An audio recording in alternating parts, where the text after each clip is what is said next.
안녕하세요. 살아있는 책 산책입니다. 오늘 산책길의 책은 한근태 저자의 고수의 학습법입니다.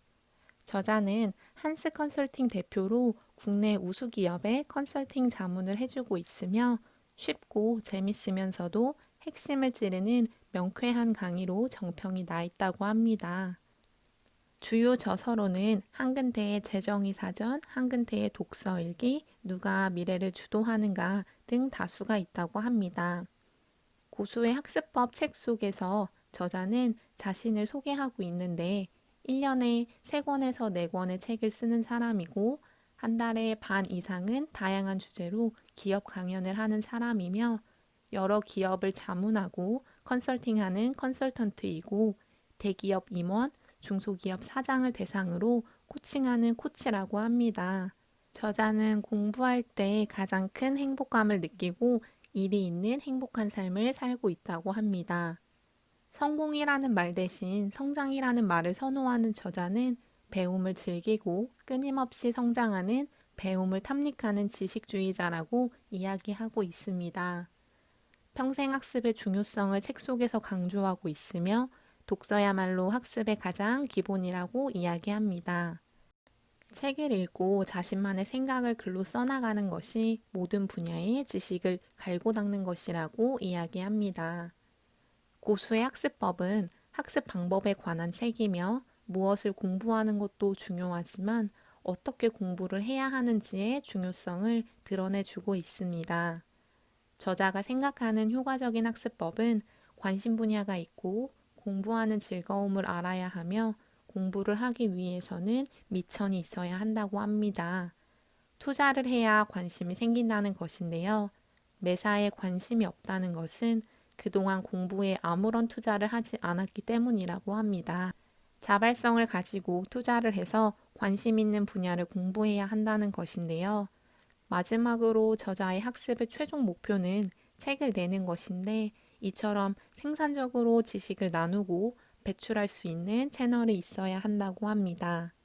인풋 못지않게 아웃풋이 중요하다고 이야기하며 저자가 생각하는 최고의 학습 방법은 아웃풋을 전제로 공부하는 것이라고 합니다.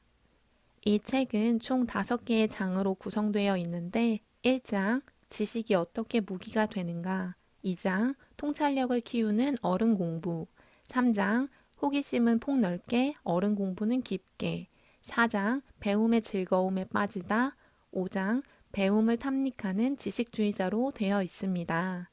그리고 장과 장 사이에 직접 저자가 책을 읽고 정리한 요약 노트도 제시하고 있는데요. 그럼 각 장에서 전달하고 싶은 부분을 전달하도록 하겠습니다. 1장에서는 지식도 음식물의 소화처럼 잘 흡수되고 소화되고 배설이 되어야 한다고 합니다. 그래서 호기심으로 세상을 바라보고 모든 것으로부터 배우며 지식과 경험을 주기적으로 정리해서 소화시키고 나누고 피드백을 받아야 한다는 것인데요. 이것이 저자가 말하는 지식의 신진대사라고 합니다. 또한 책과 강의, 앉아서 듣는 교육만으로는 학습이 이루어지지 않는다고 하는데요. 가장 배우기 좋은 장소는 경험을 할 수 있는 장소라고 합니다. 책, 강의 등만으로 배움을 얻는 것은 한계가 있고 경험만으로도 배우는 것은 한계가 있기 때문에 경험을 이론적으로 정리하고 거기에 새로운 경험을 통해 그 이론을 확인하는 과정을 꼭 거쳐야 한다고 합니다. 또한 아리스토텔레스, 레오나르도 다빈치, 다산 정약용, 연암 박지원 등 모두 여러 분야를 넘나든 사람이라고 합니다. 풍부한 지식과 다양한 경험을 가진 사람들을 자주 만나면서 그들을 통해 많은 것을 배워야 한다고 하는데요.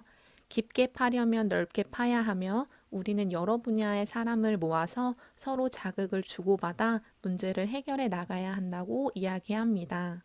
앞으로 각광받을 하이브리드형 인간에게는 전공에 대한 집착을 버려야 하는 것이 중요하다고 합니다. 전공에 연연해 하지 않고 늘 주변에 관심을 갖고 폭넓은 시야를 갖도록 해야 하며 다른 분야의 책을 읽고 공부하면서 DNA가 다른 사람들 모임에 적극 참여해야 한다고 합니다. 다양한 직업과 백그라운드를 가진 사람들과의 만남은 지식을 공유하고 평생 학습을 할 수 있는 좋은 장이라고 하고 있습니다. 이 장에서 저자는 그의 또 다른 저서인 한근태의 재정의 사전에서 원하는 삶과 현재의 사이의 갭을 줄이기 위한 모든 행동과 노력이 공부라고 이야기했다고 합니다. 계속해서 성장하는 사람이 되기 위해서는 우리가 원하는 것을 찾고 공부를 끊임없이 해야 한다는 것인데요. 그를 위해서는 인간이 가지고 있는 원초적 본능인 호기심이 필요하다고 합니다. 호기심이 있으면 관심이 생기고 관심이 생기면 관찰을 하게 되고 질문을 하게 되고 공부를 하게 된다고 합니다. 저자는 호기심이 없어지면 그때 비로소 늙어가는 것이라고 이야기하고 있습니다. 우리는 지식이 자산이 되는 시대에 지식을 관리하기 위해서 6가지의 마음가짐이 필요하다고 합니다. 배움에 대한 갈증이 있어야 하고 지식과 경험의 선순환 고리를 만들어 가야 하며 호기심의 안테나를 켜고 다양한 시각으로 타 업종에서도 배움을 얻기 위해 열린 마음을 가져야 한다고 합니다. 또 현장에서 배우고 다른 사람들의 피드백을 통해 내 지식을 다듬을 수도 있어야 한다고 하네요. 3장에서 저자가 컨설팅 회사를 만들었다가 실패하고 2가지 교훈을 얻었다고 하는데요. 하나는 시장에 대해서 알게 되었다는 것과 다른 하나는 전력 투구하지 않으면 성공할 수 없다는 사실이라고 합니다. 시장은 생각보다 호락호락하지 않아서 알량한 지식과 경험으로 독립을 하게 되면 그런 냄새를 잘 맡는다고 합니다. 또한 컨설팅 회사를 차렸을 때가 다른 회사에서 일을 하고 있을 때여서 주말에만 컨설팅 회사에 신경을 썼다고 하는데요. 당연히 목숨을 걸지 않고 했으니 실패했으며 부족한 경험과 지식으로 시작해도 목숨을 걸고 하면 할 수 있다는 것을 알게 되었다고 합니다. 실패를 통해 우리는 많이 배울 수 있고 행동하고 실패하고 개선해 나가면서 지혜를 얻을 수 있다고 합니다. 또한 가장 좋은 배움의 장소는 직장이고 일터이며 지식을 공유하는 것은 중요하다고 합니다. 저자가 말한 예로는 대우증권을 들 수 있는데 대우증권은 수많은 사내 스터디를 통해서 경제 동향, 신상품, 신기술 이런 것들을 공부하고 성공한 사례와 실패한 사례를 계속적으로 공유하면서 경쟁력을 키워갔다고 합니다. 4장에서는 강의를 하는 저자이기에 강의를 들을 때 중요한 것에 대해서 이야기하고 있는데요. 강의를 듣는 사람의 간절함이 가장 중요하다고 합니다. 간절함이 없으면 강의 전달이 제대로 될 수가 없고 효과적으로 강의를 듣기 위해서는 사람이 아파야 한다고 하는데요. 어떤 문제로 인해서 고통받고 있다는 것을 의미하는 것 같습니다. 따라서 강의 전에 수강자에게 먼저 생각하고 올 수 있는 것을 던져주는 것이 필요하다고 합니다. 저자가 생각하는 효과적인 강의의 키워드는 노 페인 노 게인과 학생들의 적극 참여라고 합니다. 요즘 어떤 공부를 하고 있는가, 주로 어떤 책을 읽는가, 예전에 비해 월등하게 발전한 게 있는가, 대학 졸업 후 변변한 공부 없이 지금까지 살아오지는 않았는가? 라는 질문을 저자는 하고 있습니다. 생각이 행동이 되고 행동이 습관이 되고 습관이 곧 사람이 된다고 하며 생각의 재료를 제공하는 것이 바로 책이라고 합니다. 책을 읽어야 어휘가 늘어나고 사용 가능한 어휘가 많아져야 자신에게 사용 가능한 무기가 많아진다는 것을 이야기합니다. 또한 사람들은 나이가 들수록 공부가 어렵다고 얘기를 많이 하는데 그 이유는 경험과 지식이 늘어날수록 고정관념도 늘고 이런 고정관념이 새로운 지식이나 사고의 흡수를 거부하기 때문이라고 합니다. 실제 우리는 고정관념에 쌓여 있고 고정관념을 근거로 판단하기 때문에 공부를 위해서는 새로운 것을 배우는 것만큼 기존의 것을 버리는 것이 중요하다고 합니다. 마지막 5장에서는 어른 공부의 프로세스를 이야기하고 있습니다. 어떻게 공부를 하는 것이 효과적인지에 대해서 이야기하고 있는데요. 저자의 공부 프로세스는 관심 이슈를 찾고 신문과 책, 잡지 등으로 자료를 모으고 전문가를 만나 질문을 하면서 관심 있는 분야의 정보를 모은다고 합니다.